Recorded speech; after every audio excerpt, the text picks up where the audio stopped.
Good morning, good afternoon, good evening, good night.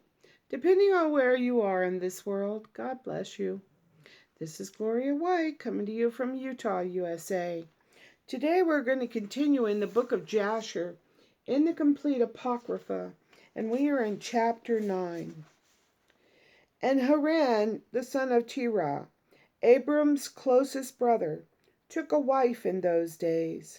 Haran was 39 years old when he took her, and the wife of Haran conceived and bore a son, and he called his name Lot.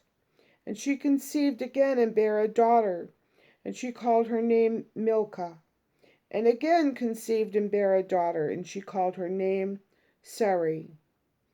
Haran was 42 years old when he begot Sarai, which was in the 10th year of the life of Abram.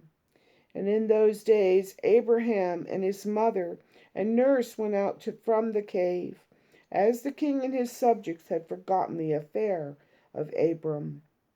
And when Abram came out of the cave, he went to Noah and his son Shem, and he remained with them to learn the instruction of the Lord and his ways.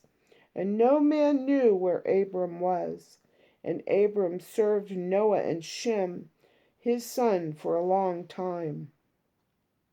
And Abram was in Noah's house 39 years. And Abram knew the Lord from 3 years old. And he went in the ways of the Lord until the day of his death, as Noah and his son Shem had taught him. And all the sons of the earth in those days greatly transgressed against the Lord, and they rebelled against him.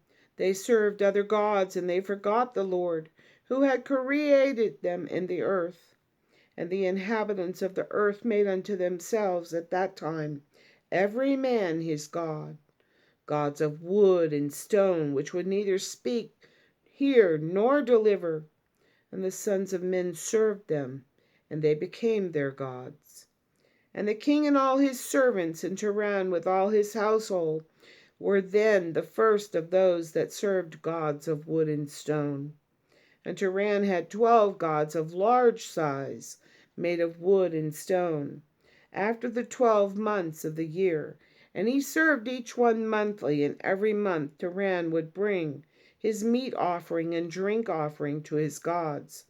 Thus did Terah all the days.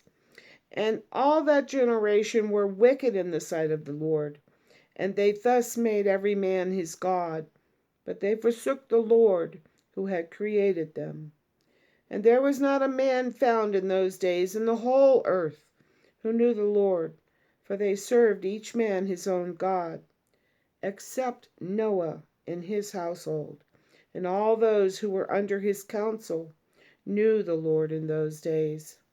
And Abram the son of Terah was waxing great in those days in the house of Noah, and no man knew it, and the Lord was with him. And the Lord gave Abram an understanding heart, and he knew all the works of that generation were in vain, and that all their gods were vain, and were of no avail. And Abram saw the sun shining upon the earth, and Abram said unto himself, Surely now this sun shines upon the earth is God, and him will I serve. And Abram served the sun in that day, and he prayed to him. And when evening came, the sun set as usual. And Abram said within himself, Surely this cannot be God. And Abram still continued to speak within himself, Who is he who made the heavens and the earth? Who created upon earth? Where is he? And night darkened over him, and he lifted up his eyes toward the west, north, south, and east. And he saw that the sun had vanished from the earth, and the day became dark. And Abram saw the stars and moon before him, and said, Surely this is the God who created the whole earth, as well as man, and behold, these his servants are gods around him. And Abram served the moon, and prayed to it all that night. And in the morning when it was light, the sun shone upon the earth as usual. Abram saw the things that the Lord had made upon the earth. And Abram said unto himself, Surely these are not gods that made the earth and all mankind, but these are the servants of God. And Abram remained in the house of Noah, and there knew the Lord in his ways. And he served the Lord all the days of his life. And all that generation forgot the Lord, and served other gods of wood and stone, and rebelled all their days. And King Nimrod reigned securely, and all of the earth was under his control. And all the earth was of one tongue and words of union. And all the princes of Nimrod and his great men took counsel together, Puts, Mizraim, Cush, and Canaan, with their families. And they said to each other, Come, let us build ourselves a city, and in it a strong tower, and its top reaching heaven. And we will make ourselves famed, so that we will reign upon the whole earth, in order that the evil of our enemies may cease from us, that we may reign mightily over them, and that we may not become scattered over the earth on account of their wars. And they all went to the king, and they told the king these words. And the king agreed with them in this affair, and he did so. And all the families assembled, consisting of about 600,000 men, and they went to seek an extensive piece of ground to build the city and the tower. And they sought it in the whole earth, and they found none like one valley at the east end of the land Shinar, about 2 days' walk. And they journeyed there, and they dwelt there. And they began to make bricks and burn fires to build the city and the tower that they imagined to complete. And the building of the tower was unto them a transgression and a sin. And they began to build it.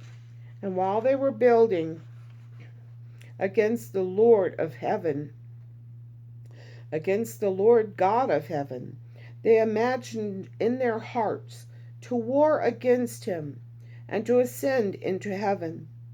And all these people and all the families divided themselves in 3 parts. The first said, We will ascend into heaven and fight against him. The second said, We will ascend to heaven and place our own gods there and serve them. And the third part said, We will ascend to heaven and smite him with bows and spears. And God knew all their works and all their evil thoughts. And he saw the city and the tower which they were building. And when they were building, they built themselves a great city, and a very high and strong tower. And on account of its height, the mortar and bricks did reach the builders in their ascent to it, until those who went up had completed a full year. And after that they reached to the builders, and gave them the mortar and the bricks. Thus was it done daily. And behold, these ascended, and others descended the whole day.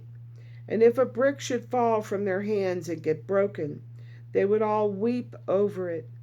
And if a man fell and died, none of them would look at him. And the Lord knew their thoughts, and it came to pass, when they were building, they cast the arrows toward the heavens, and all the arrows fell upon them filled with blood. And when they saw them, they said to each other, Surely we have slain all those that are in heaven. For this was the Lord, in order to cause them to err, and in order to destroy them from off the face of the ground. And they built the tower and the city, and they did this thing daily until many days and years were elapsed. And God said to the 70 angels who stood foremost before him, to those who were near to him, saying, Come, let us descend and confuse their tongues, that one man will not understand the language of his neighbor. And they did so unto them. And from that day following, they forgot each man his neighbor's tongue, and they could not understand to speak in one tongue. And when the builder took from the hands of his neighbor lime or stone which he did not order, The builder would cast it away and throw it upon his neighbor, that he would die. And they did so many days, and they killed many of them in this manner. And the Lord smote the 3 divisions that were there, and he punished them according to their works and designs. Those who said, "We will ascend to heaven and serve our gods," became like apes and elephants. And those who said, "We will smite the heaven with arrows," the Lord killed them, one man through the hand of his neighbor. And the 3rd division of those who said, "We will ascend to heaven and fight against him," the Lord scattered them throughout the earth. And those who were left among them, when they knew and understood the evil which was coming upon them, they forsook the building, and they also became scattered upon the face of the whole earth. And they ceased building the city and tower. Therefore he called that place Babel, for there the Lord confounded the language of the whole earth. Behold, it was at the east of the land of Shinar. And as the tower which the sons of men built, the earth opened its mouth and swallowed up 1/3 part thereof. And a fire also descended from heaven and burnt another third. And the other third is left to this day. And it is that part which was aloft, and its circumference is 300 days' walk. And many of the sons of men died in that tower, a people without number.